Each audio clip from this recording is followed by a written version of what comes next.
What's going on, everyone? Mike Genato here from Lander, and today we're going to talk about parallel compression and how you can use it to thicken up drums.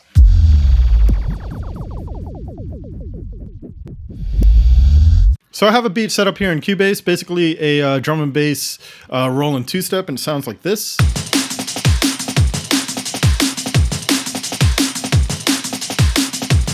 And what we're going to do is add some parallel processing to it, parallel compression, in order to possibly help thicken this up. I have these drum tracks going to a group channel or a bus in other DAWs, but in Cubase they call them group channels. And what we want to do is take this group and send it to another channel, which is going to be our parallel channel. So for Cubase, it's going to be an effects channel. And for this one, we're just going to call this parallel. And let's give it a different color.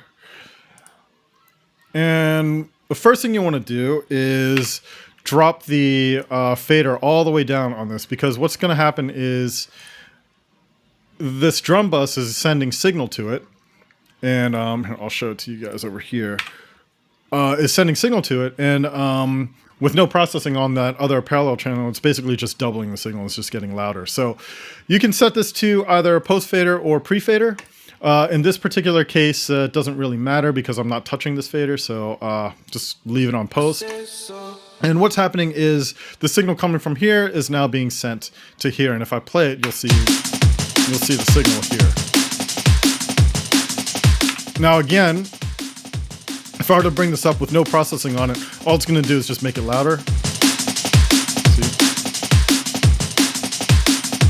And what we want to do is start adding some processing on this parallel channel. So we'll start with the compressor, and I don't like to put the compressor on first. Usually I like to keep the first slot or first two slots or so empty. And what we're going to do is let's put a Pro C2 from FabFilter. Any compressor works, it doesn't really matter. I'm going to set this to classic, and basically what I'm going to do is smash the signal that's coming. So we're going to do a high ratio, probably between 8 and 9, somewhere like that. Let's do a really fast attack, so it just catches those peaks right away. And then let's set the release somewhere around here, just so that it kind of locks in the compression, the compressed sound a little bit. Now we're going to look at this threshold, and it's already doing what I want, but let's smash it and knock it down to between 9 and 12 dB here. So now that we have our compressed signal, we can start adding it back into the dry.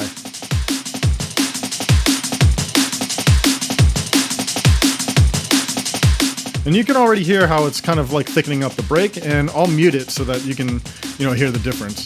That's out. That's in.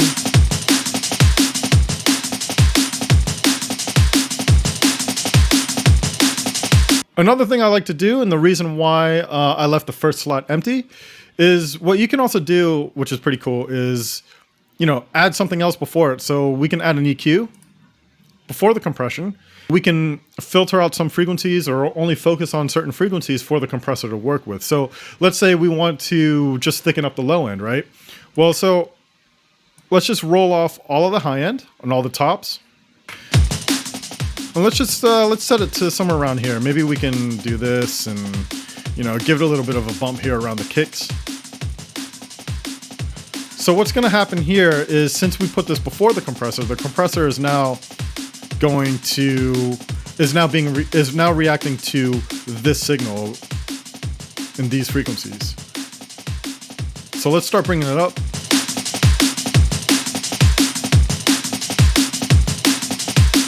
And you can hear that it's just kind of thickening up like the low mids.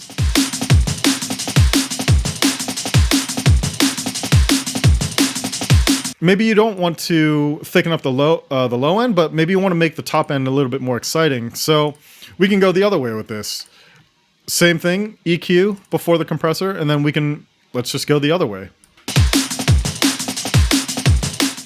Probably to around there, and then, like I said, we can give this a little bit of a bump. And this is muted, so I'm gonna bring this all the way down, unmute this, and then we're gonna bring it back up into the mix.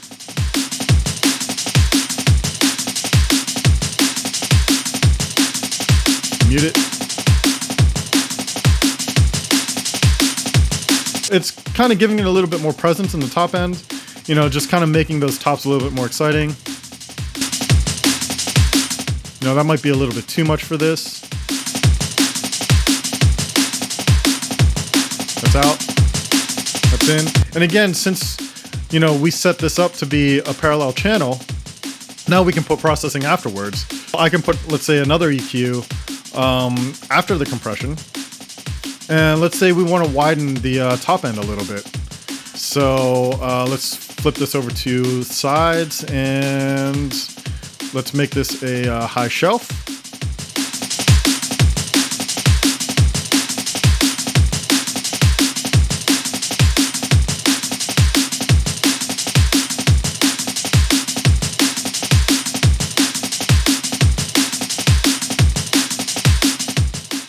And we can even do this with a dynamic EQ as well. So it moves a little bit.